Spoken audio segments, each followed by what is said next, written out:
Everybody, we are back. It is Tape on Launch, favorite podcast, favorite channel, favorite is everything. We are back. You guys already know what to do. Hit the subscribe button, subscribe. Hit the like button if you like it. Hit the dislike button if you don't like it. Leave a comment if you like it. Leave a comment if you don't like it. Also follow us on Twitter at the Mark John NFL for me, at mholdo95 for Matt, and at Glenn Rockney for Glenn. And of course, pandasubs.com. I was supposed to have the products. I'm gonna go get one in a second. And then we go there, discount code TDL for 25% off. And also make sure you go to Homage, which I got up here. Bam. Homage right there. Right? Boom. Go to Homage. Get yourself a sweater. That's a nice one. Yeah, they got some nice stuff there, guys. They got some nice stuff. And then also make sure you hit up the TDL store right here. Boom. Check that out. Make sure you guys get your gear stuff. For the giveaways, make sure you guys hit me up. If you did, I might have missed you, but just hit me up for the giveaways we did the other day. I was giving away a couple of caps. Just like I got on right here. Boom. You know what I'm saying? There we go. You know what I mean? But guys, it happened. The news that we all knew was coming and finally happened. Yeah, Dalton Wagner got re-signed to a future contract. There you go. I was really. I missed that, man. That's big news. I missed that. Yeah, we were all nervous about that, and we had to go live because of it. It is funny how much that like blew up. Like I popped up on my timeline. Yeah. I'm like, damn, this has like a lot of like engagement for a guy that I didn't even realize played 2 snaps for his first 2 regular season snaps on Sunday. I did not know that either. Yeah, I didn't even realize he was active, and then I looked it up on PFF because I was typing it, writing it about it, and played 2 snaps as an inline tight end. Got his first NFL action. Oh, Brendan Rice too. Brendan Rice. Oh, he signed the. That's right. They released that today. All the practice squad guys got their reserve future contracts or whatever. Except Cam Miller, who just got snatched up for no damn reason from the. I mean, Cam got a pay bump. He got the 53-man money. Pretty good. Pretty good. just in case. No future reserve contract for Cam. He's a straight cap hit, brother. Yeah, Cam came up, man. All right. So, the big news, Pete Carroll got fired. So today we're going to talk about some of the coaching guys that, the buzzy dudes, right? And kind of do a little bit of a beginning deep dive, right? And then they get hired. Of course, we'll do a bigger one. Of course, they're probably going to hire none of these guys. Let's keep it real. If we're you've been around here. Josh McDaniels out of nowhere. Remember that? Yeah, but that's Mark Davis. I don't think Mark Davis is making the call. I don't know. Right? Out of nowhere, Pete Carroll, out of nowhere, right? And you're right, that is Mark Davis. You got a point there, Clint. You have a point. Yeah. That's a good point. But man, it might just be somebody that we're not even thinking of. So yeah, like Phillip Rivers. He was 7-1 odds. What was that about? The guy's doing a healthcare scam. That's all he's doing right now. Like, please, that's all. This guy doesn't want to play for Cobra anymore, and he's which I don't blame him. But on the odds, he's right at I think it's number 1 is Flores. He's 2-1. I think it's BetMGM too. It's not like a small book doing this either. Like Rivers is 7-1, and like for reference, they have I see who else. There's like coaches that I would could see a higher situation, or I could see them hiring these guys way ahead of them, way down the line. I'm like, where is Rivers? And for no other team, I'm not seeing Rivers for any other team. And I hope it's just the sports books playing a little prank on us. Yeah, what is that about? Where do they even come from? But go ahead, Matt. There's no way in hell Phillip Rivers is going to Sin City. It's true. Well, it might be the guy we need. It might be the guy. He'll be one of those guys with the big signs, like telling everyone this is all gonna burn and all that stuff, handing out the flyers. He'll be sitting there on the street corner with those. You guys know what I'm talking about? Yeah. Mm-hmm. Yes. Yeah. He'll have all sorts of signs. Yes. Yeah, that's I was just like, of course, like, and I get it. We've had some dumb hires. Don't get me wrong. Like, so why wouldn't it be the Raiders that did it? Like, but I was so right now. This is per Bet Online. You have Brian Flores plus 200, right? He's odds on favorite. Klint Kubiak plus 400, second there. Jesse Minter plus 500. Kevin Stefanski plus 600. Phillip Rivers is next to Cliff Kingsbury. The guy played 2 weeks ago. What is that about?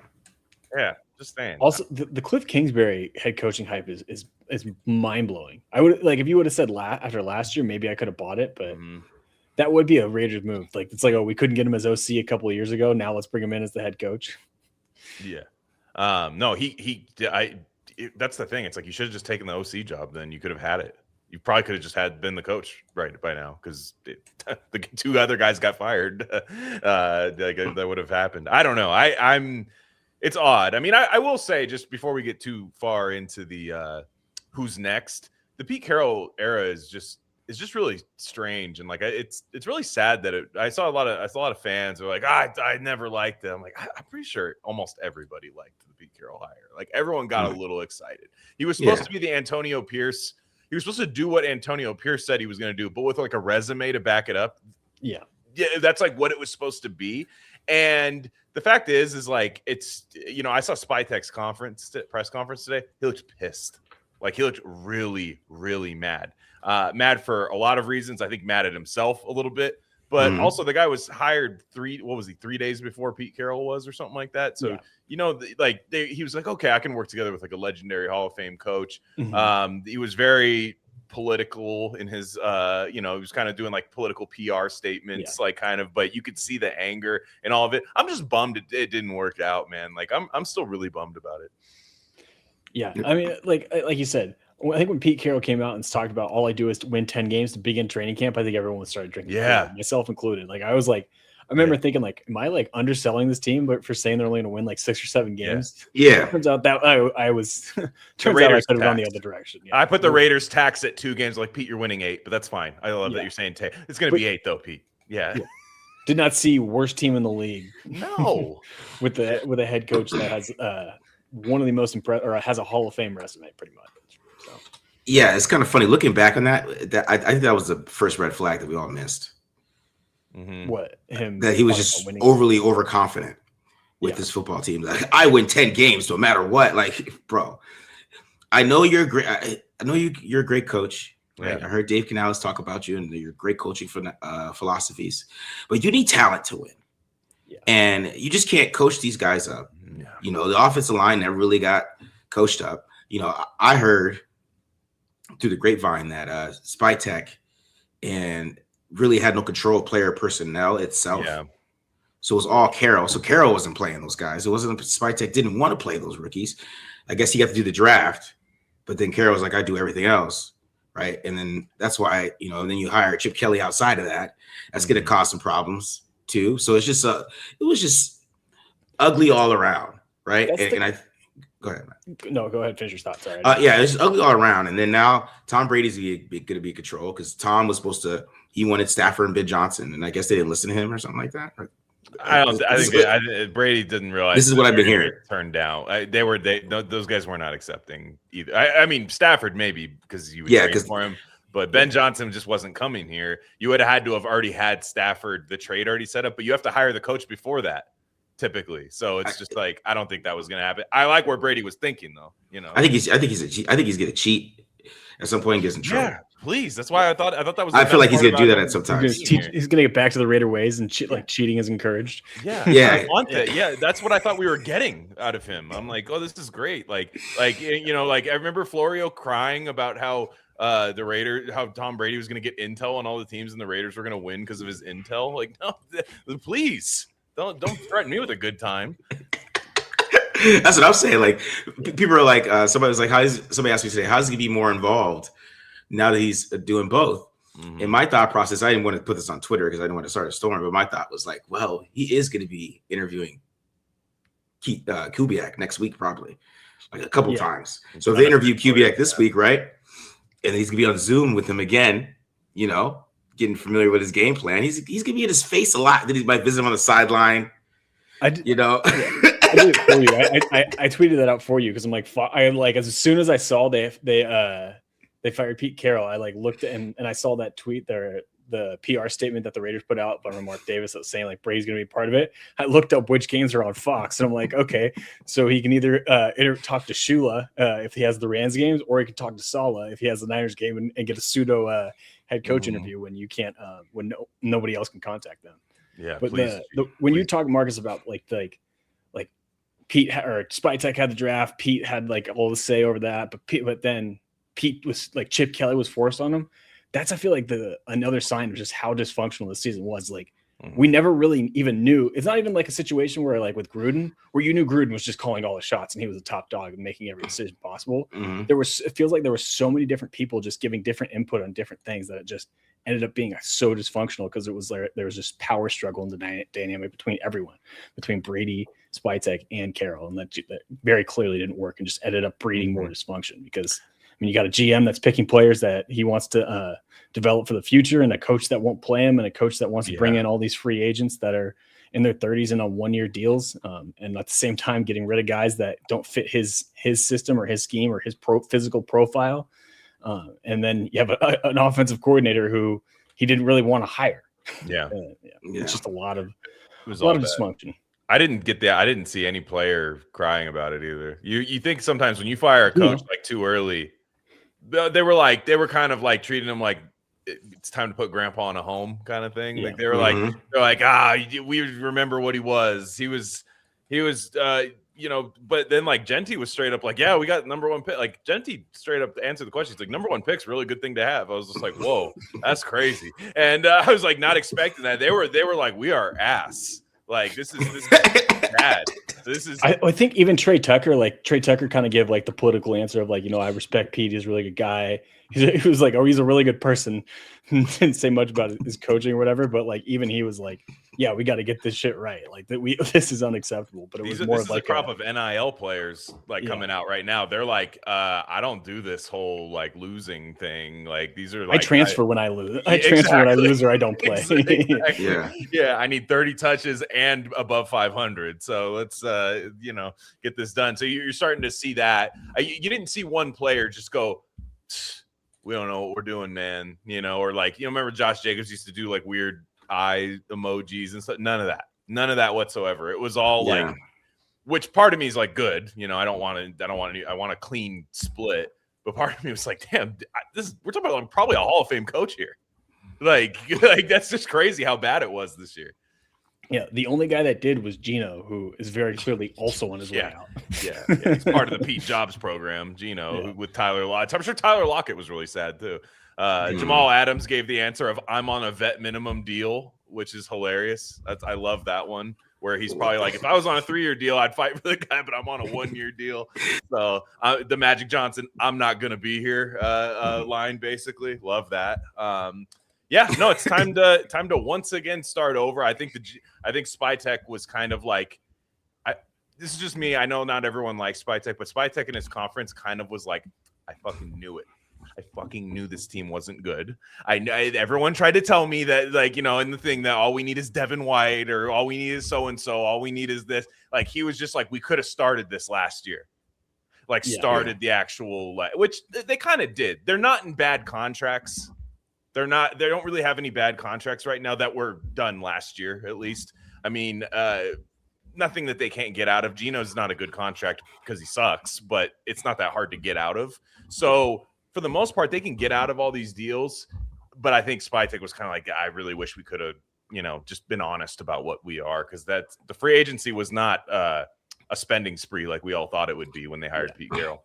Because my bad. Go ahead. I was just gonna say, I feel like for him, like he's probably, like you're saying, Dan, and I think you're pretty much saying this, is like he feels vindicated.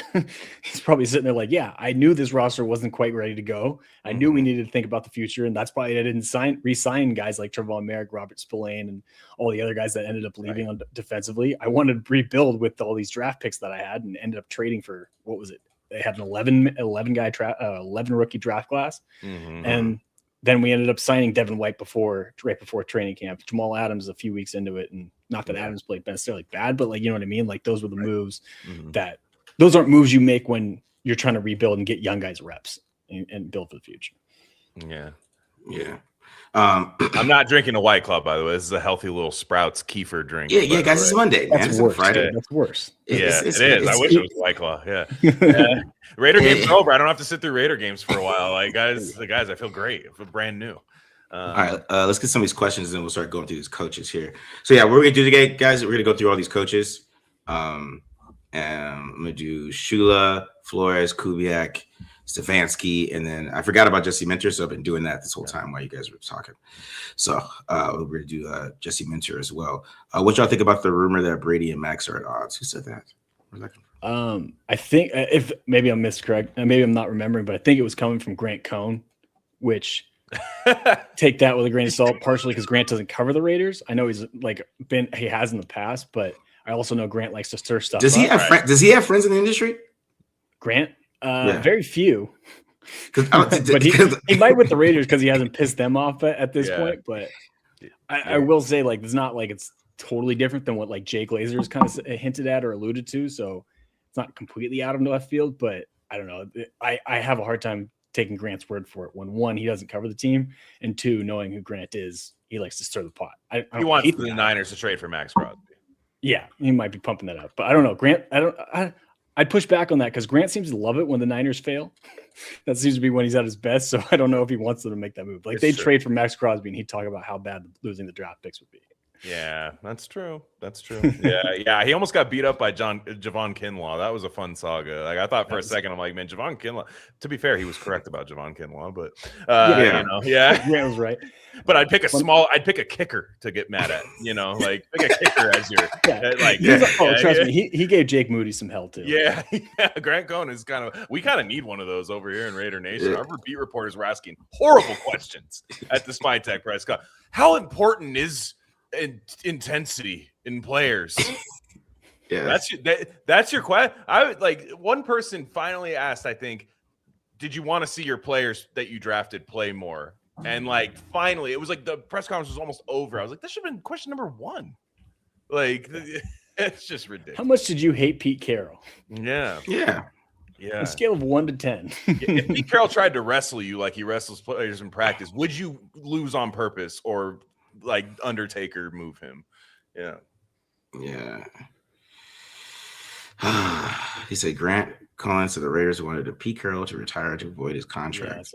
Which I can believe that because that saves the contract. That saves the Raiders money. I just don't believe anybody likes Grant that much to talk to him. He's I can believe that was also like reported by someone else, and I can like also believe that Mark Davis was like, "Hey, I'm about to fire another head coach. Can you please take a little bit left?" Yeah, is Kubiak too young? We got time. We got time for him to get to his early 40s. We got time. Next coach is gonna have to get a long time because we can't. Sean McVay when he got hired? Yeah, that's true. The GM, what's his name? The GM for the Jaguars, Gladstone's 29 years old, and they look like they can actually make a run in the AFC this year. All right, did you guys listen to the Spytek presser today? Boy, did I. Yeah. All right, Glenn, give us a review because I saw snippets. Like, I saw the Max Crosby quote, and I didn't see the whole thing because I don't like because what you just said is why I don't like watching Raiders press conferences. Yeah. Because I'm surprised nobody asked him, like, so how was the weather in Las Vegas your first year here? Yeah. Rank your top 5 restaurants. Have you been to the Bellagio, John? Like, it's just gelato's out of this world. Yeah, exactly. I love the M&M store, John. It's just like, it's just ridiculous. Like, the team sucks, guys. Ask some questions. Like, that should be if they get like on a 12 and whatever run or something. You should be asking the M&M store question, or whatever. Anyways, no, it was mostly like a lot of Brady questions, which I thought there were too many. Like, it was like, okay, I think he answered. I think you got as much as you're going to get about how involved Tom Brady is. And Spytek basically said to that, look, Tom's not in the facility every day. He doesn't need to be. We talk very often. But he trusts me to do my job and, whatever. It just is kind of, he's going to be involved, but also he trusts me to do my job. Okay. There's that there. But then it was kind of like he just kept saying, I'm trying to set the Raiders up for like sustained success, not just not just trying to win right off the bat, turn this team into a 10-win team overnight. And he brought up that number, the 10 wins. He did say it, by the way. So he was always mad about that, in my opinion. Kind of while you're watching the year, you had that little 10-win, like Home Alone, when he's hearing all his, brothers and sisters calling him an idiot in his ear, like you could tell that was happening. And if you just read through that, you basically just mean like, I knew we weren't that good. I am a young GM. I was trying to build the roster. And again, they kind of did, right? They were out of the quarterbacks. It wasn't a very good year for quarterbacks. They kind of still did that. But the fact is these guys didn't play. And I don't think the team identified as a young football team. And I think that was kind of what he wanted to see. And now, to me, I'm like, is it really going to be Brian Flores? Like, is he going to be the guy that's like, this is a young football team? Like, I know that's the odds on favorite, but I'm like, that's crazy if you're talking like that and you're hiring the coach, as we're taught to believe. The one thing I appreciated and think people have pointed out, like I appreciated that Spytek was honest and like authentic about it. Like he taught, like the one quote that stood out to me is like, I let a lot of good players like walk in free agency. There's a lot of guys that are playing this weekend that were on the team last year. And I kind of like appreciated that like one that just the accountability and like the self-reflection to be like, yeah, I kind of messed that up. I wish I would have done a little bit more and would have dove a little bit more into the outgoing free agents, if you will. So I appreciated that a little bit, but yeah, that was one of the takeaways is like, I appreciated how honest he was and like how he was at least willing to like how often do you hear NFL head coach GM just like straight up like admit something like that that's that big, like, hey, I screwed this up and whatnot. So I actually appreciated that a lot from him. I mean, I hope he doesn't continue to make those mistakes, right? But I appreciated that he was like honest about it and not like trying to like blow smoke up her ass and be like, oh yeah, I thought we had a good year where we laid the foundation or something. He was like, yeah, I kind of screwed a little bit of this up. I made a few mistakes along the way. Well, this year we won't have to worry about that because anybody they let go is probably we'll be sitting there saying that makes sense. Yeah, we don't have a Trayvon Merrick or a Robert Spillane on the roster. That's a free agent this year. But yes, I agree. Like 2 years from now, 3 years from now, like you're saying, like, well, no, bring these guys back. Like they're actually competent football players, which was the weirdest cognitive dissonance on the team. If you think you're a 10-win team, don't let some of your better players on defense walk. So it's like you did both. You did let the players walk, get the comp picks, try to build. Don't don't pay players that aren't going to be here by the time you're good again, but then also hire the 74-year-old coach. Like it's weird. Like it sounds like hindsight prophecy. I thought everything was going to work out really well. But now that you look at it, you're like, why did I think that? Yeah. People are mad that he took Besh and over Burden and Kyle Williams. But I'm thinking in my head, those guys wouldn't have played. So we wouldn't have played. Burden's not putting up numbers with Geno. I think Besh would put up like 400 yards and a couple touchdowns with Caleb, and people would go, "Whoa, this guy's look good he is." Yeah, Burden's spent most of the year in Ben Johnson's doghouse too. He's just come on late. I mean, and he looks. I mean, he looks good. He was a higher profile. He was supposed to be like a first-round pick after his. He's supposed to be wide receiver 1 this year, competing with wide receiver 1, and then he played his way out of it. Yeah, it is what it is. I mean, like I said, I'm just glad they didn't. I'm actually glad they didn't have a huge free agency. Now that I think about it, like, because like, what if you did get a Sean Smith contract on this team, or whatever? Yeah, because I'm kind of glad they didn't. But even though it's it was frustrating. Oh, Sean Smith. Yeah, not to make it worse, guys. But yeah. Oh man, why'd you bring that up? You talk about this kind of him taking a couple shots at Pete. For sure. I think he thought. I don't know, man, because it's clear that he didn't hire Pete Carroll. Because what did he get here 3 days before? It's not like they hired John Spytek and he's like, yeah, Pete Carroll. Like, and they're like, really? Yeah, sure, we'll hire him because that's your guy. They have no connection to each other. There's just none of that. And so I think, I'm sure there were times that they saw eye to eye on stuff. I mean, I'm sure Pete Carroll still had a lot of smart football things that he knew and stuff.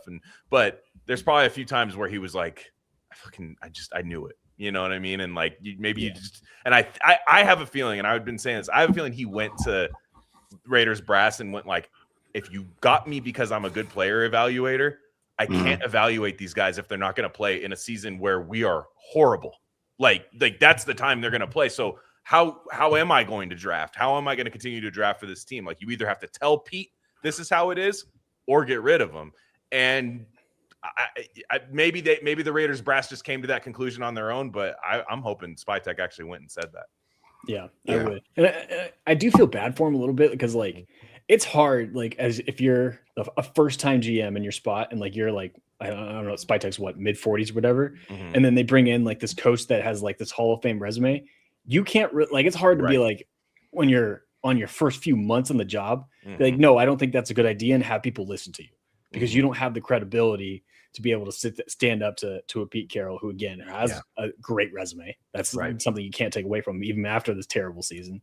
Like, I do feel like Spytek was put in the spot, like you're saying, Glenn, is like, one, he didn't pick the guy, and two, like, he's in this power dynamic where he's the first year guy on his job going up against a guy that's going to be in the Hall of Fame at one point or one way or another, and has a Super Bowl ring, plenty of division titles, and even 2 championships at the college level. Been to 2 Super Bowls.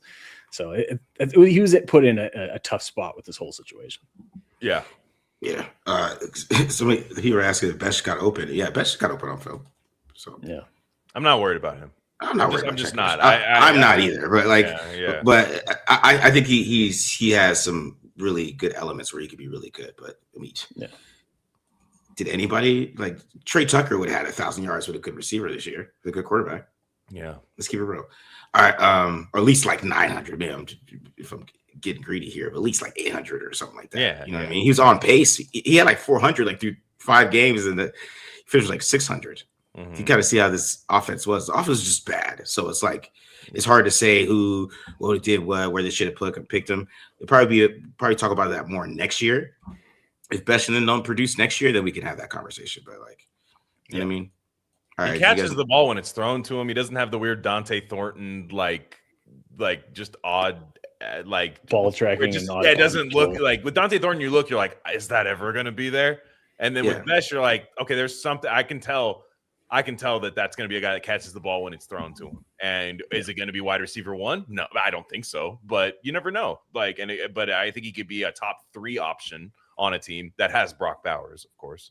Yeah, because I mean, he's not as fast as Alec Pierce, but like Alec Pierce took a while. Yeah, you know what I mean. Like, there's some guys, some receivers, they're always just balling right away. You know what I mean? So that's the thing you have to worry about with some of them. Did you notice the locker room today? No, yeah, we kind of talked about that a little bit. Yeah, it was. It was nobody. He's a good guy. Yeah, it's what you say about your ugly friend. Be like, yeah, good guy. He's got a great personality. Yeah. Did you see Miche have Raiders taking Dante Moore? Yeah. His reasoning is stupid, though. McShay, come on, dude. Like, I saw his reasoning was stupid as hell.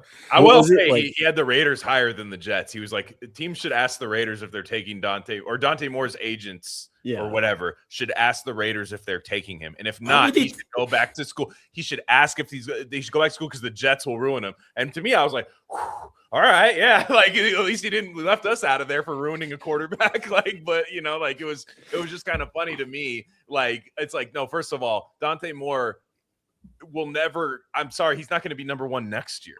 Like, he's less of an opportunity to go number 1 next year because Rich Manning's coming out, and you know who else? I mean, Sellers. You never know who's going to have a huge year. Like it's a way bigger class. So it's kind of funny to me. I mean, that's just, again, this is that time of year though where nobody wants to. It's really boring when the number 1 overall pick's kind of set. So everybody has to have their thing. Benjamin Albright's doing this thing right now. I had to follow him today. Yeah. Oh, he's had an awful day. Yeah.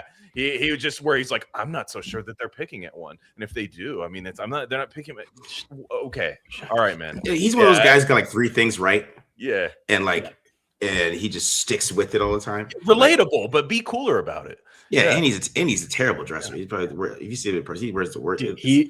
Awful. I've seen him a few times, and he's an interesting cat. I'll DM him for some fashion advice. Leather pants type of guy. Rocking leather pants at a dive bar type of guy. Glenn. Yeah, in Mobile, Alabama. Whoa, well, that's how you get scoops. Yeah. All right. Anyways, side note there. But yeah, I thought that was just So, interesting to what he was talking about, and it's just his whole basis of it was just kind of dumb to me. I was like, come on, bro. Like, okay, sure, he doesn't want to play for the Jets, or you don't want to play for the Jets. Let's keep it real. You want the Raiders to take Dante Moore. We don't even know if he's going to come out first. And also, I thought it was stupid that he wanted Dante Moore to call the Raiders and see if they're taking him. It's January. Why would we tell anybody that? Well, okay. Well, let me ask you guys something.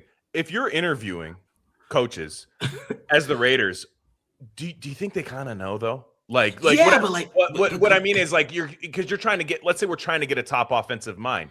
If I have Klint Kubiak in here, I'll be like, do you like Fernando Mendoza? Like that would be one of my first questions I ask him, because that's kind of one of my selling points. It's not, do you like Geno Smith? It's do you like Fernando Mendoza? I know that Dante Moore can't. That's different when you're in the draft and it's like asking your teacher to see your grade early or something. You're weird, like don't be the weird kid. But like you just at the end of the day, like I feel like the Raiders know right now. I mean, they still want to go through the whole process, right? You want to interview a guy, especially with quarterbacks. You want to get interview with them, sit them down, get them on the whiteboard. And I think Dante Moore and Fernando Mendoza are at least close enough that you maybe have a debate, but I definitely think they're leaning some way. I don't know if you necessarily in the head coach interviews be like, hey, what do you think about X or X player or whatever? But you can say, what do you think about this? We have number 1 overall pick. Everyone in the world knows we have a quarterback, and that doesn't matter because we have the number 1 overall pick. Mm-hmm. What do you think of this year's class? Like, are there guys that you want to work with? And if they say, no, I think this class sucks, then you might need to go in a different direction because you got to get someone. I know. So we're assuming we keep the number 1 pick. I swear. Yes, we are. I am assuming it. I'm deeply. My happiness is tethered to it. Like I might. I don't know. I might go to the facility if they trade the number 1 pick. I might get some leather pants. we might do a live TDL show in anger. We spin a wheel and pick a new team to cover and new team to watch. I'm dressed like Benjamin Albright, and I'm just you just don't put me through. Yes, I'm assuming we keep that. I'm very much assuming that we keep the number 1 pick. That'd be stupid. We're not the Bears. Like we don't have it's not. It would be stupid as hell to me if they did that. Mm-hmm. Stupid. I know it. Who's going to trade up for that? Yeah, in a class that's notorious for not having a ton of like a superstar. Yeah, if you don't want it, why do you think another team wants it that bad? Like if you're going to call the Jets, you're going to call the Jets at 2, be like, hey, we want to trade it. Be like, okay, well, we know now that you don't want that you don't want the quarterback we're looking for. Yeah, give us Kyler Murray, Cardinals. Kyler Murray and your 2 first-round picks. Yeah. Yeah. All right. So these are mostly just coaching questions. So let's just get these coaches. We got some options to get to, right? Yeah, let's get to them. All right. So let's start with the obvious guy, right? Let's start with him. Let's start with Mr. Brian Flores. Now this is his defense since 2023.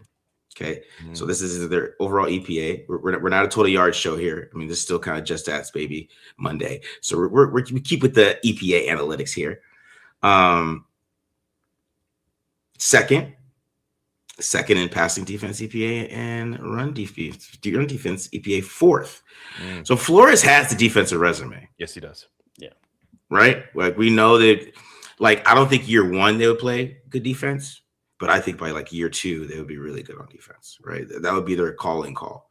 Now, it's him as a head coach. Now, and I know people,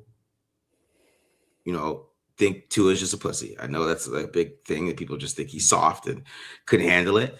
But, man, I just think it's still a little crazy to talk to a quarterback like that and be like, oh, I like that with your quarterback. You know what I mean? Like, why are you telling your dude, like, yeah, I wanted Justin Herbert? You know what I mean? Like, hey, like late at night, you're just sitting there late at night and you're just steaming after the game. You know what? Let me fucking text this guy. And he's, you know what? I wanted Justin Herbert. He would have made that throw at the end of the game. You know that, right? Did you watch Justin this week? Probably send us some highlights of Justin Herbert's games. Send us all 22 the Chargers games and shit from 2020. Like, that's just weird to me. Yeah. And it's very like Bill Belichick. That's this dude is like Bill Belichick. He's a Bill Belichick guy. And that's kind of the thing. I just want the whole Patriots thing kind of just gone from the Raiders. That's my only thing with him. And we already saw how he works. And yeah, they're going to play great. He's a great defensive play caller. He's a great, like his defenses are crazy to watch. Right? I mean, they're fun as hell, right? But he is an option. It would bother me, and I would just pray that it would work out. But they would have to just revamp this whole defense, which I think they would do. You'd have to have a growing pain year where you're watching like some guys just run past them because they're playing cover zero. This dude running wide open by himself because they don't get enough pressure yet. That would be the issue. But what are you guys' thoughts on Brian Flores? I got the OCs here: Brian Dable, Chad O'Shea, who is he's one of his DCs. He was one of his OCs in Miami. I think he's where was Chad O'Shea? I looked this up before the show. But Stewsville is still in Miami. He stayed the whole time. Wow. So he was with Flores the last year, and then he was with Mike McDaniel his last couple of years. So Chad O'Shea has been the Cleveland Browns wide receivers and passing game quarter since 2020. So he might be coming if they hire Stefanski. Yeah. He's not in my Chad O'Shea. Sorry, you're saying Chad O'Shea. My one thing is when I see there's a lot of people who I respect that really want Brian Flores on there. I mean, even guys like people I don't even know, but just are like Ben Solak is like they should hire Brian Flores. Like he's just people who love to watch like a madman defensive coordinator. And it would be fun watching a good defense. But one thing I hate is how. And it just never seems to actually be true, is people's coping mechanism is always goes, well, he learned from his mistake. They always say that. Yeah, well, he obviously learned.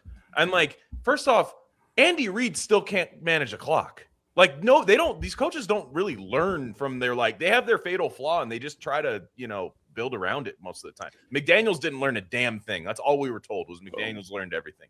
All these, they don't learn. These guys are stubborn as hell because they get paid millions of dollars to coach a team.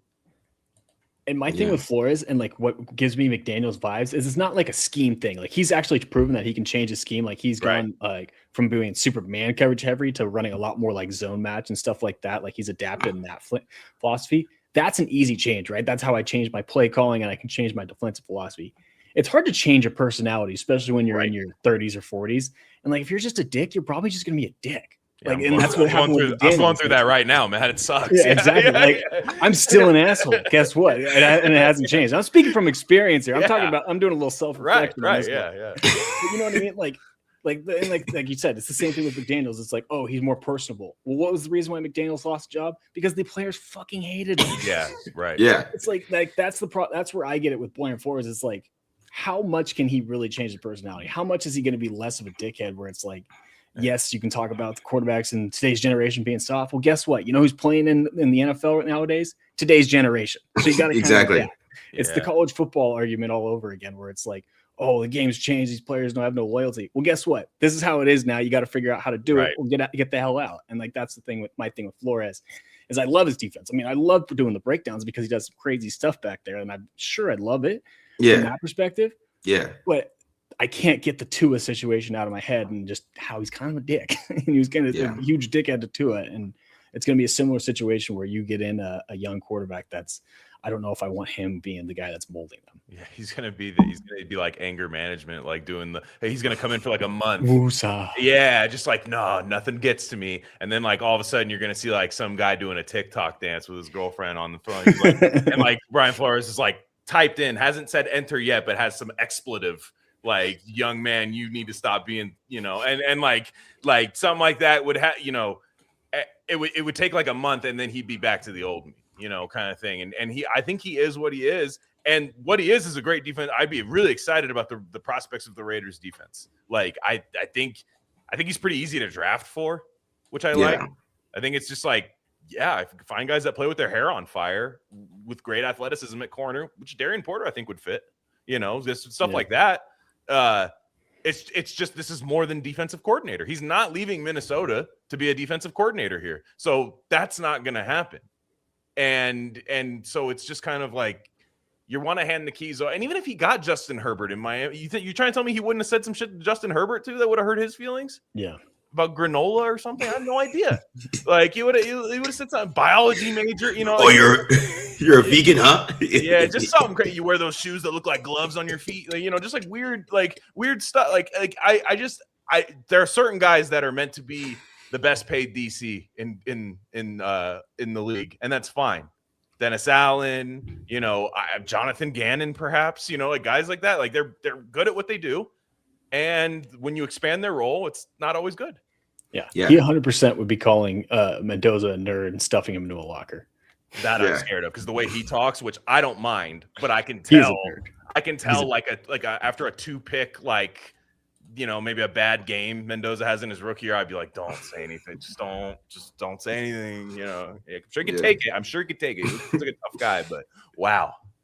Yeah. He'd be texting, we should have waited for Sellers. Yeah. He would do that little point thing that he does at him, tell him to leave and shit. Yeah. Yeah. Let's keep with the offense run more gap with these OC options. It would be Dable, Gap, O'Shea. He was with the Browns, right? He said.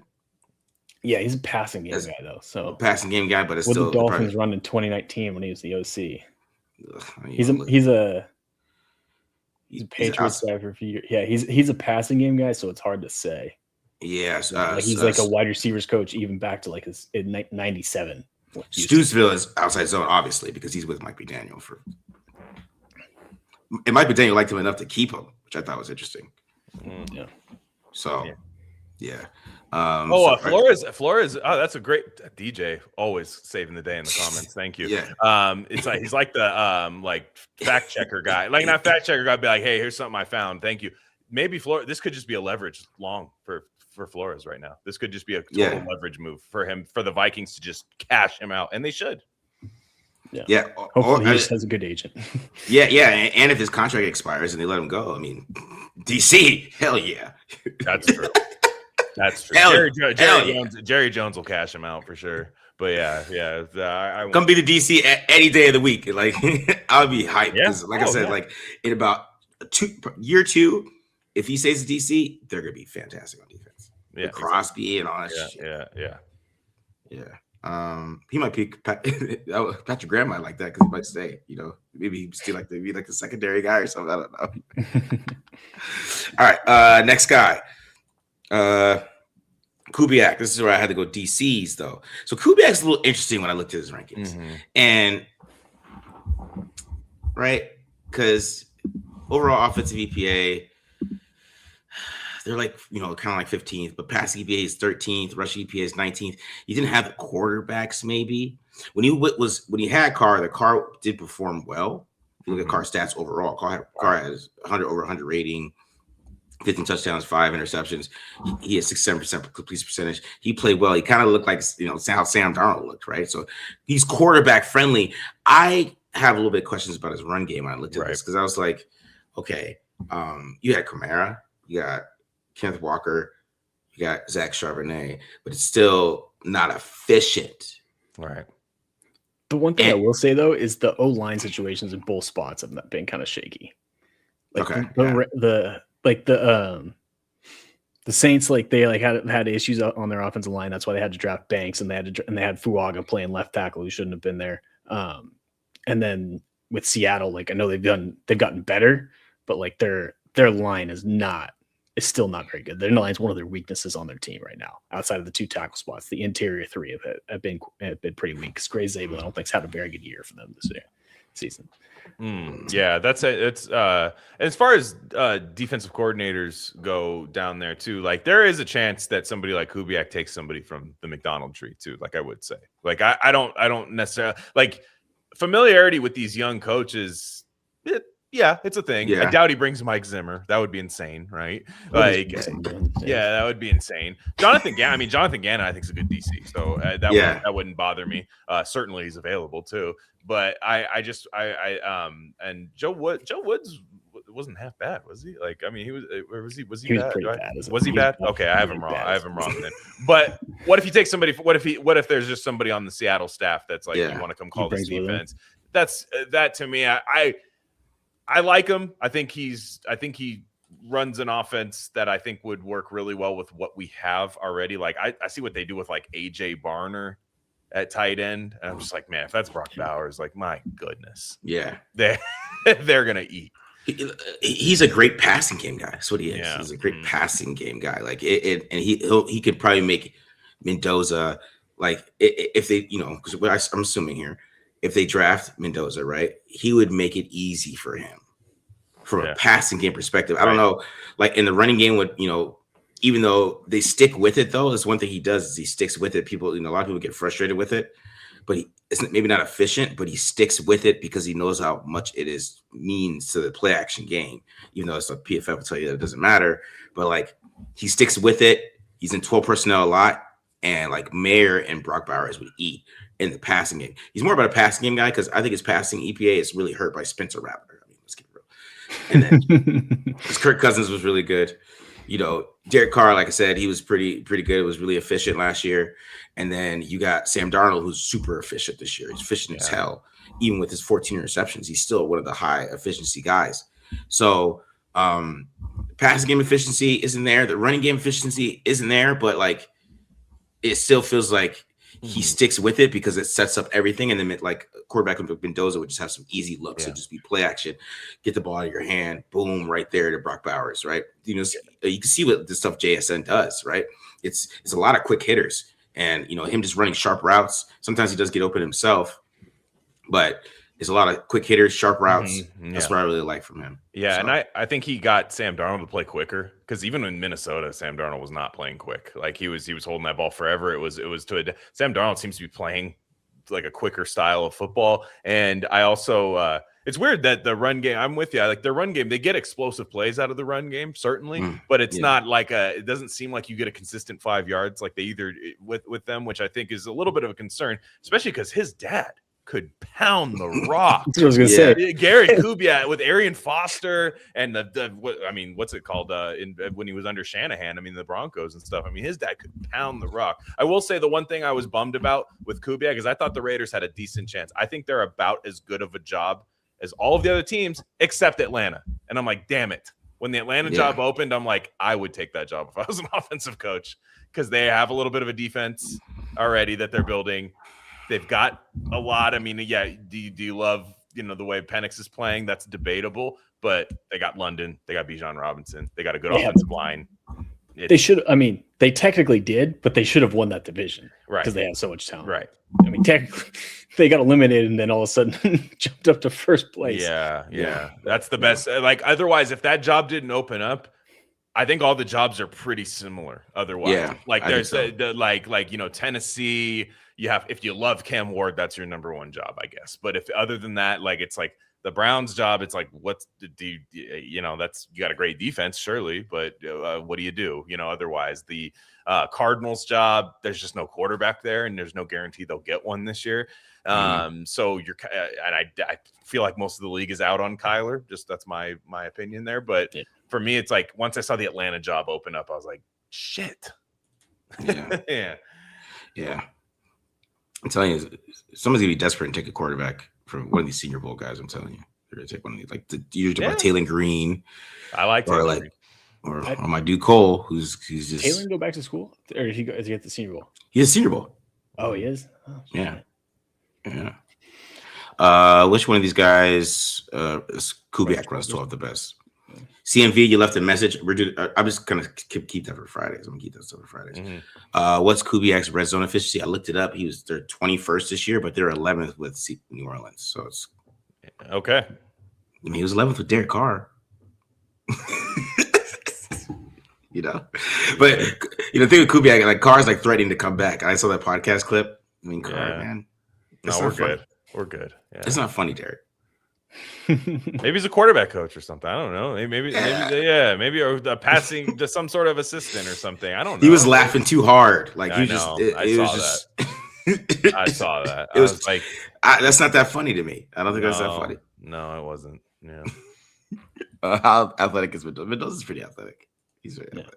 I don't think he's a make you miss guy, but they'll draw up. They'll call up some QB draws for him and stuff like that. He's a decisive runner too. Yeah. Like if you're worried about like a Derek Carr situation, Carr always took off a half a second too late. I always felt like, and I was just like, man, if you just left the pocket just a second earlier, you would have quick early. Mendoza's a decisive runner. When he runs, it's to pick up the first. He knows what his intention is. He'll pick up the first down, and he's a big dude too. So, yeah, Kubiak's a zone guy for Oh For yeah, damn sure. yeah. That's Joe genetic. His dad. I think Yeah. his dad would not let him to Thanksgiving dinner if he started He running. wouldn't be gas. allowed in the zone. They would build a What zone. what is this? Yeah, What is yeah, this polar bullshit, son? Yeah. He's like You showing gonna the tell fun me of about Thanksgiving. this? It wouldn't allow it. Yeah, it wouldn't allow it. He's Clint's gap scheme is running duo because it kind of looks like inside zone. Yeah. Saw what you did there, son. I don't appreciate He's it. like, I don't. Like, Look, our offensive linemen? They start on the left side. They stay on the left side, son. Yeah. What is this pulling? Like, this is not the family way. No. All right, so let's Stefanski. I don't know. I don't even know if they're gonna hire Stefanski. But this is the buzz, right? Mhm. We're gonna do Mentor and Shula, and I'll finish you guys up questions here. Stefanski was good with Baker Mayfield. Mm-hmm. Yeah. This is the guy for me that I'm pretty interested in. I don't want the retreads. I've been talking about that, but if they're gonna go with the retread, I would kind of like it if it's Kevin Stefanski. Like I know the EPA numbers aren't great without Baker Mayfield, but if you think back to what was it 2022 where they had like literally like 5 different starting quarterbacks and they still went like 10 wins and made the playoffs. Like Yeah, that was crazy. Like Joe Flacco has made like extended his career for like 2 years because of what he did with the Browns that year. Yeah, So that's where I like Stefanski is like, I don't think he handled the Mayfield situation well. And he was a young head coach in that situation. But what I give him a ton of credit for is that like second year where he won his coach of the year for the second time, mind you, and taking the Browns to the playoffs with all those dudes at quarterback. And then just the wheels have just fallen off the wagon with the whole Deshaun Watson thing, which kind of was partially his fault with how he handled Mayfield, and they kind of got desperate. But then again, it's not like he sucked. He was the one who sought out Deshaun Watson and gave him that fat contract that's going to go down as the worst contract in sports. So I am very intrigued by Kevin Stefanski, and if they hire him, I'd be pretty excited, even though these numbers are not pretty. My biggest concern with them is he doesn't have a track record of developing a quarterback. Like he inherited Mayfield. Obviously that didn't work out, or it worked out for 1 year, and then Mayfield got injured and he just mishandled that situation. Yeah.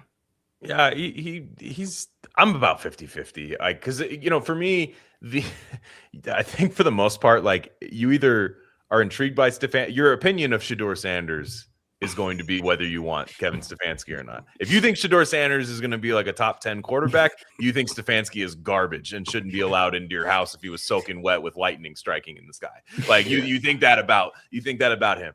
If you think Shedeur sucks, you're just like, yeah, bring him in. This guy, I'm like kind of a neutral Shedeur, like kind of like lukewarm on Shedeur, and I'm kind of just like I think he's kind of like a middle of the road, like Tyrod Taylor kind of quarterback to me, just personally, with way more excitement that happens around him. So I'm just kind of like, if they hired him, I'd be like, I definitely would feel good about Ashton Genty with Kevin Stefanski. Yes, I think he could pound the damn rock with even with Judkins this year. It looked good. I think there's definitely, and then Harold Fannin, you put Harold Fannin, Brock Bowers, you do a lot of the same stuff with those guys. Bring Jim Schwartz with you, and then I'd love it. To be honest, especially if we knew that quarterback wasn't going to be a problem, because I'm told, and I think within minutes of him getting fired on TV, that people were just, I think Stefanski's camp was like, I didn't want Deshaun Watson. Like immediately, like there it was just it was like that known. Yeah, it was like as soon as he walked out of the office of like getting his pink slip or whatever, he went out and he's like, I didn't want Deshaun Watson. I don't know if that's true or not, but we'll see, because the guy who traded for him kept his job. So that's still odd at Cleveland. Andrew Berry, if I'm wrong there, I'm not sure. Yeah. Maybe it was he's keeping his job. Yeah, he's keeping his job. So it's a little bit weird what they're doing in Cleveland. Again, it's Cleveland, but also we're the Raiders. So it's, a little kind of, I don't want to be shitting on teams like that because we're not any good either. So I guess what I'm saying is I'm 50-50 on the road with Stefanski. The retread thing is not what I want to do, especially right after he gets fired. Like, I'm always just like, this guy, look at his beard's like really gray now. Like, he needs a little time off, man. Yeah, my thing is Stefanski. Stefanski is a good play caller too. Like, he's kind of underrated as a play caller, I think. And he's very super similar to what Kubiak does, because they came up under the same thing. It's a similar concept. I think he added a little bit of some wrinkles in it, some like Brian Dable stuff in there. But I kind of disagree with the Jim Schwartz thing with you, Glenn, because like Jim Schwartz has Denzel Ward and Myles Garrett. And he Could have Max Crosby. Yeah, but like, where's Maybe. where's Denzel Ward at? I mean, that's it. He plays a lot of man. Yeah, that's the one thing with Jim Schwartz. Like, you got to get some man coverage corners. Like, you are not re-signing Eric Stokes. Eric Stokes is gone. Like, you know what I'm saying? He's long. I mean, maybe Darian Porter just becomes that dude, and they get like a guy in the draft. They would have to we'd have to go through some growing pains with them playing how much man they play. It would definitely be some. Well, with Flores, we're gonna have to do that too. It sounds like we're gonna go through growing pains on defense. Oh, yeah, they are. So it sounds like that's gonna happen one way or another. Because you know why? Our defense isn't that good. So we're just gonna have to grow one way or another. I again, right in the middle of the road. I saw a lot of people that were like, Stefanski's my guy, and I was just like, it would be kind of weird to hire somebody with a team that won like one more game than you. There are two more games than you. Like, it is kind of weird. Yeah. We're not hating on Stokes. We're just saying Stokes can't play man. It's not. If Robert Saleh is the next Raider coach, I'm keeping Eric Stokes. I love it. Whoa, Stokes was far worse, or Kelly was far worse. Yeah, I mean, Kelly was a practice squad guy before he. Well, yeah, Eric Stokes just can't play. He can't play man. Right. He can't play man. He's a cover 3 merchant.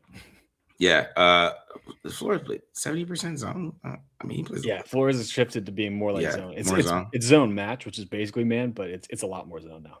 Yeah, a lot more fire zones. It's still 8% cover 0 though. I remember seeing that. It's highest in the league. Tigers can't completely change your structure. You know highest in the league, cover 0, 8%. So I did remember seeing that. Baby Shug is this crazy question. Matt, he wants to see your tattoos, Matt. He loves your tats. Yeah. He said, roll your damn sleeves up. Kind of feel school. Please give top 3 read. What? What's his first super chat?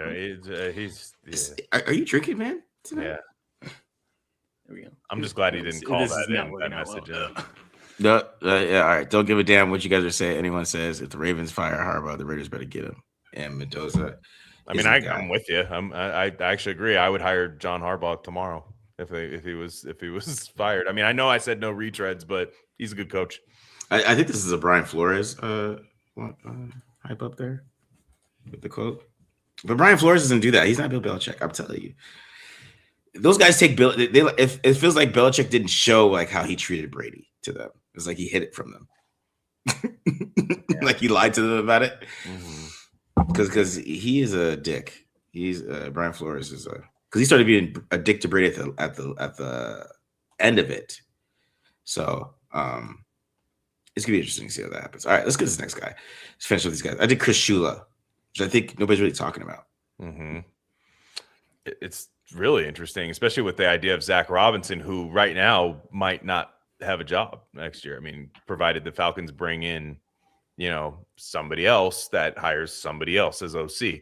I like Chris Shula. I like what he's done over there. I watch a lot of Rams football because my dad's a big fan, and I just get really jealous because I'm like, these guys aren't even that good half the time. Like, you watch like the defense, you're like, these guys aren't that good. I mean, they are good, but they're not Aaron Donald, Jalen Ramsey and stuff. Like, these are guys that they've drafted that, Emmanuel Forbes, who nobody wanted, like after a bad couple of years in Washington, guy comes over, he's playing good corner over there. And they find guys like Quentin Lake and just these guys that are, not household names, and they play really good football. And, obviously the last name is something. I mean, you can't. The rest would like us. The rest would start liking us. Exactly. Competition committee. Run the competition committee like Don used to.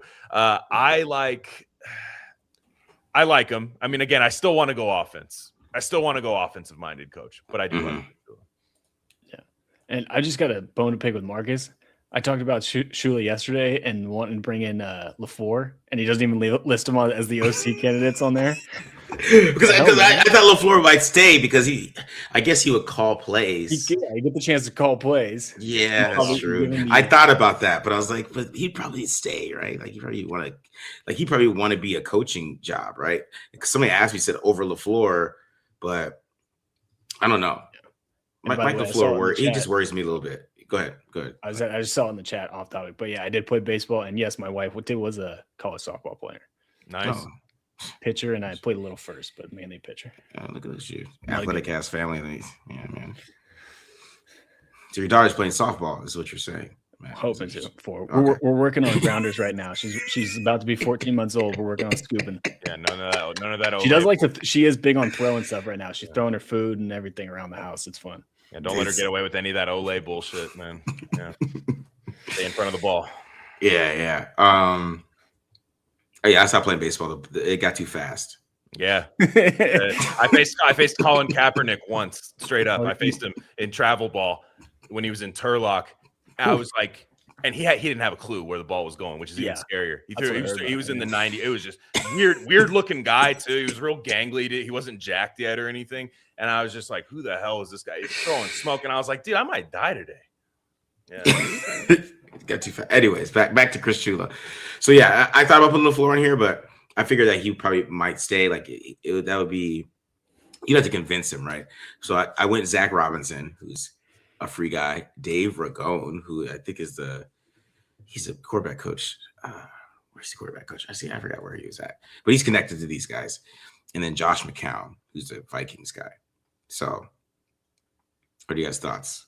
Shula's a good coach though, because he doesn't have a lot of talent. I don't think they have that much talent over there, to be honest. Because name a linebacker. Who's the Rams linebackers? Nate Landman, who was a 7th round pick by the freaking Atlanta, and now he can punch the ball out whenever. It's crazy. And they extended him. Omar Spates is their other guy. He was an undrafted guy, dude from Oregon State and then LSU. I think he started. I don't know if he started 16 games, but he started majority of the year for him this year, or 17 games, I should say. But yeah, no, and like outside of their D line, like you're right, they don't have like a ton of dudes. They got a lot of dudes on the D line, that's for sure. Yeah. But even so, like, I mean, Jared Verse was the 1st round pick, but even that, he was what, like 20, I want to say 18, right. 20. Kobe Turner was a 3rd round guy. Braden Fisk was a 2nd round. Yeah. Byron Young, 25-year-old, the other Byron Young. Yeah, the good one. Yeah. The good Byron Young. He was a 3rd round guy out of Tennessee. So he's done pretty damn well with a lot. And again, I mentioned this on the reaction. They lost Aaron Donald, and their defense might have gotten better. Right, for sure.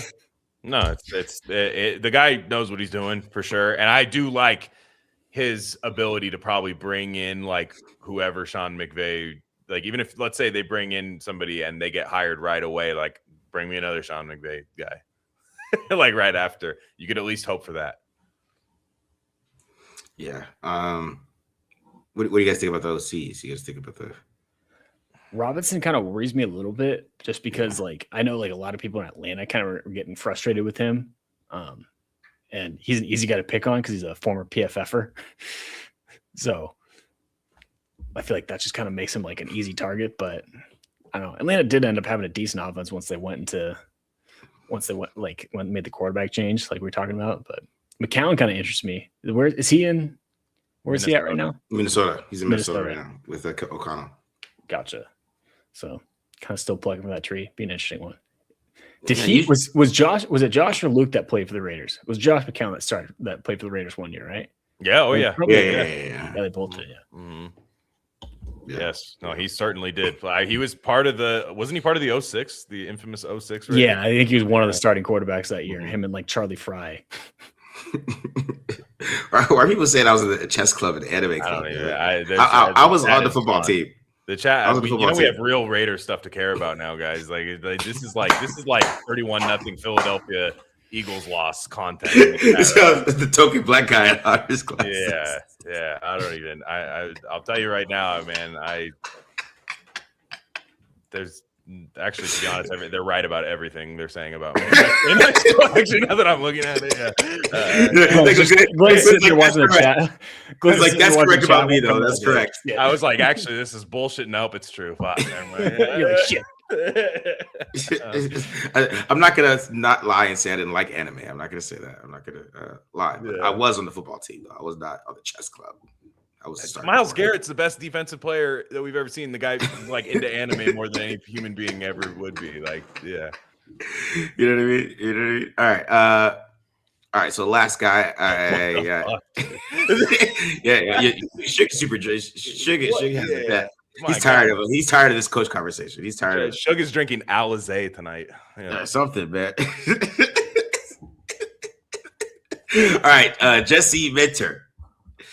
Last one, because overall, he's a good defensive coach. Yes, It's just he his is. OCs. I couldn't find any. I was like Marcus Brady, and I went T Martin because he's a quarterback. Because Jesse Mitchell's a Ravens guy. These are Harbaugh guys through and through. So if you can't get Harbaugh, this is like the Harbaugh family, right? And Marcus Brady is the passing game coordinator for the Chargers. He's a CFL guy, kind of. Yeah. I think he was an OC for the Colts. Was he? QB coach. QB coach. He wasn't. Oh no, he was the OC from 2021 to 22. Yeah. So it was T Martin, who is the quarterback coach of Lamar Jackson, who's, since he's been there, Lamar Jackson has improved a lot as a quarterback. We want to keep it real. I mean, he's the quarterback coach, Lamar Jackson. People aren't saying that he can't throw no more. Of course, there's maybe like a little small crowd. But the majority of us were like, man, this dude we got to worry about his arm and his legs since T Martin's been there. So that's why I thought it was interesting. So that's why I think Jesse Minter is super interesting, because if he does bring T Martin in, right, and T Martin ends up just being this awesome offensive coordinator, because he is a former quarterback, right? Yeah. He was a successful quarterback in college. And he's National done a lot. National champion. Yeah. Todd Monken does a lot of cool stuff. They could maybe, he was a disaster as a U.S. Under Helton. See, you Pac-12 guys always got to ruin everything. There's one glaring omission on the OCs. Who? Greg Roman. Who? Sharon Moore. He is free. He needs a job. He might not be free, but he's. I don't know if he's free or not technically. Yeah. You know what, man? I was thinking that when I was putting this together. I was like, I'm not going to put him on there. In Vegas, Sharon Moore in Vegas would go crazy. A guy that's about to get divorced going to Vegas. Yeah, and going to Vegas, you fit right in. Yeah, that would be nuts. It could also, Greg Roman might get fired, so he might be available. No. See, that's why Harbaugh guys scare me, because people are talking about who are the OCs. Because I was thinking Harbaugh guys do not go outside of Harbaugh guys. They don't. Like Mike McDonald, but I was actually surprised. The only one, Mike McDonald, has done it, which is interesting. Yeah. Right? Because he's like really the only one that's done it. But like, John Harbaugh, he brought in Greg Roman too. Yeah. Like Greg Roman was a Harbaugh guy. He hired Greg Roman. Right? And then he hired Mike McDonald from Michigan. And then Jesse Minter was with Baltimore and then went to Michigan to become the DC. And now he's with him at the Chargers. Like, they're like a family of guys. So that's why I was thinking, like, it's probably be somebody like, and Marcus Brady comes from the CFL, so maybe he has some creativity he could do. And I think with the Colts, I don't know what their status was, but Steichen was calling the play still. So, but T Martin, he might have been bad, but maybe he's an NFL OC. Maybe he's an NFL OC. It's just Harbaugh guys are Harbaugh guys. We're not gonna get some kind of, I don't know. You feel what I'm saying? You guys understand? Yeah. We'll see. I mean, I like Minter's defenses. I mean, he does a lot. The Chargers injuries that always have happened on that defense, and they don't look any worse anytime they happen. I mean, the guy seems to know what he's doing. Yeah, man. All right, so that's all the coaches, guys. What are you guys' thoughts? Like, so is there any outside candidates that you're thinking of? Any outside candidates that we're thinking of here? I like Stenovich from Green Bay. Again, I think they develop quarterbacks over there. I think that's what they do. Because I'm thinking about it in this sense, like, even as much as I like Jesse Minter, right? I think I'd feel really good about the Raiders defense, like I would with Brian Flores, but I don't think Jesse Minter is a Brian Flores type dickhead. Maybe he could be. I've never heard him speak, so maybe he is. But the problem with that is we're bringing a quarterback in, and I still hate the idea of Mendoza losing his offensive coordinator every year, even if we're good.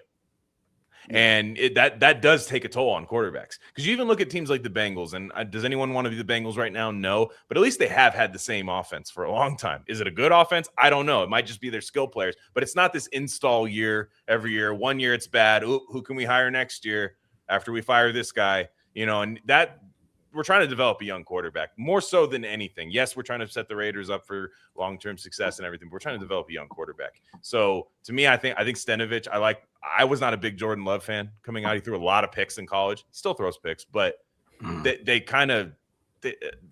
worked with him a little bit, like, you know, and it's quite clear he's more of a refined quarterback now. Still got that dog in him, of course, but then Malik Willis looks good in the pocket now, and it's just like, well, this is crazy. Like something's happening over there, you know, with quarterbacks, and I'd like to bring that over here personally. Yeah. See some of these questions. Yeah, man. I think you brought up like almost everybody that I'm very interested in, which probably means they'll hire none of them. But I feel like we touched on most of it. All right. So okay. So who would be your surprise guy? Like Matt LaFleur. What if he gets fired? I would be in on Matt LaFleur. Yeah, the sprint the card in. Yeah. without question, I would do Matt that. Matt LaFleur is another guy I will break the no retread red school deal for, because I think Matt LaFleur is damn good. That would be the stupidest thing they could do. That's why I was like, go Bears. Go ahead. I tweeted that. Go Bears, because be stupid. Fire him. Go ahead. I mean, we haven't brought up Saleh, who I think is very much a candidate. I like him more than I don't, and I think a lot of people, it wasn't good with the Jets. Kind of a circus over there when that was happening. And also, the Jets didn't have a defensive interception this year. Their defense sucks now. Their defense was good when he was there. Yes, they had some better players, of course, but those guys were on the Jets earlier this year too, those same players, and their defense is awful right now. Solid, just the time management. Again, we have the same problem with doing that. But I think a lot of fans would really hate Robert Saleh. I don't know that I would. I think he would. I think they would have that problem with the OCs. You know, but leaving all the time if they're any good. But if you could bring in, you know, that Shanahan run game, I'll tell you, I'd take it. Yeah. So we got a first time viewer, so we're gonna answer your question, Money Chuck here. How about Joe Brady, Bills OC, list sort personnel? Does he? Me and my brother argue about this all the time, because I tell him, like, their best receivers are Delta Kincaid and Dawson Knox, and you guys don't throw them the ball. It's so weird. I feel like both of them are just hurt all the time. Like when one's healthy, the other's hurt. That's true. That's part of the problem. I don't know. I'm not a fan of Joe Brady. Joe Brady, the run game would be great. I'm just not a fan of his passing scheme right now, and he doesn't make it easy for Josh at all. He's basically like, Josh, go win. Yeah. Hero ball. Yeah, I mean, I've been interested in Joe Brady since the LSU days, like the 2019 year, and he intrigues me. He intrigued me a lot more last year when like there was a chance like you could get Cam Ward, because I felt like those are the type of quarterbacks he like excels with.